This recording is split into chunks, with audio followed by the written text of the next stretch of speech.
Today we want to explore innovative approaches to learning, everything from classroom to gamification. So we know when it comes to classroom training, more and more organizations are doing less of it because of the costs and the logistics associated with it.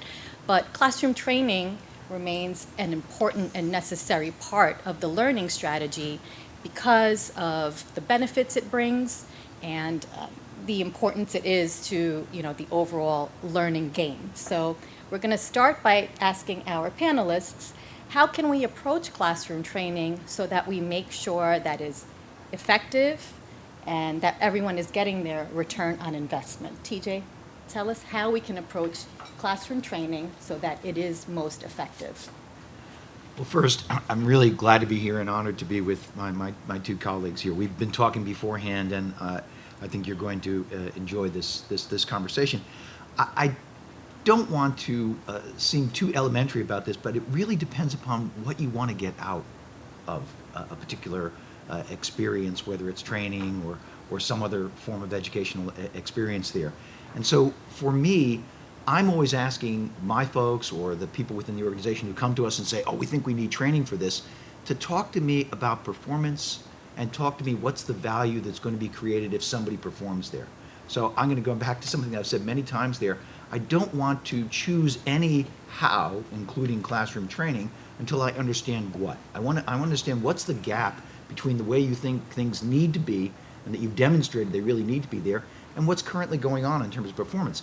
Having said that, I think that classroom training, in-person training, is really important for a couple of reasons. So if you've got a circumstance where you would be advantaged by having people also get to know each other there, where they're going to be working together in some way, the social aspect of classroom training, I think, is very important. It's very, very useful there.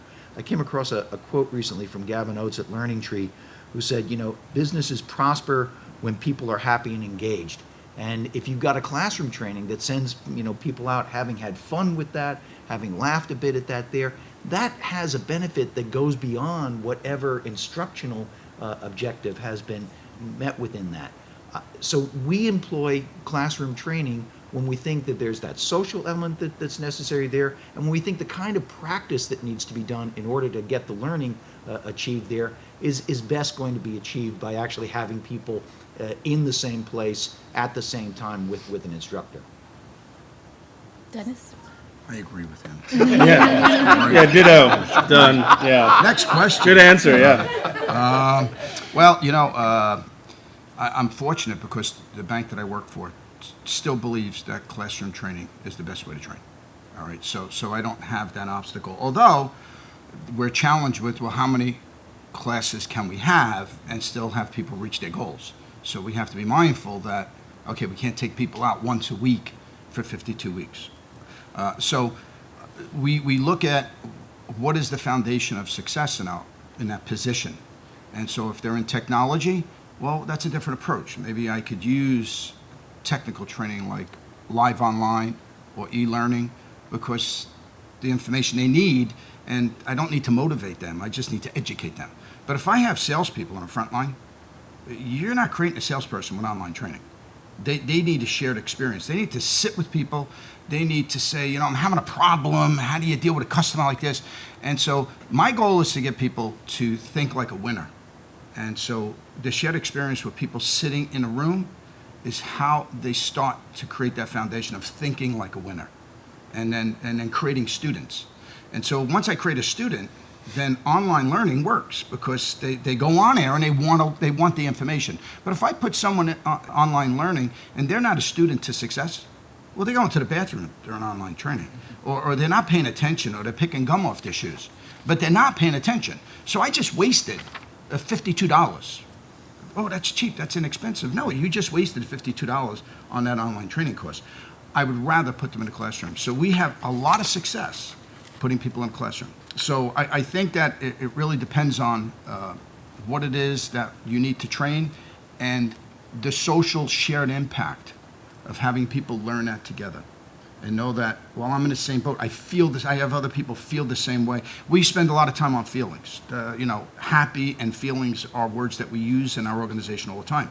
And so we know that social feeling and shared experience of learning something together that's new, it sticks. It makes it stick. So we like in person, and we just continue to do that. First of all, thank you for having me, everyone, and enduring the rain and your snooze button to get here early. Just shows what people will do for free food and coffee. So, so for BuzzFeed, do you know BuzzFeed? Show of hands. Like BuzzFeed? Keep your hand up. Don't like BuzzFeed? Keep your hand up. That's okay. We love you all. So for us, our audience is hyper connected. They are always on the internet.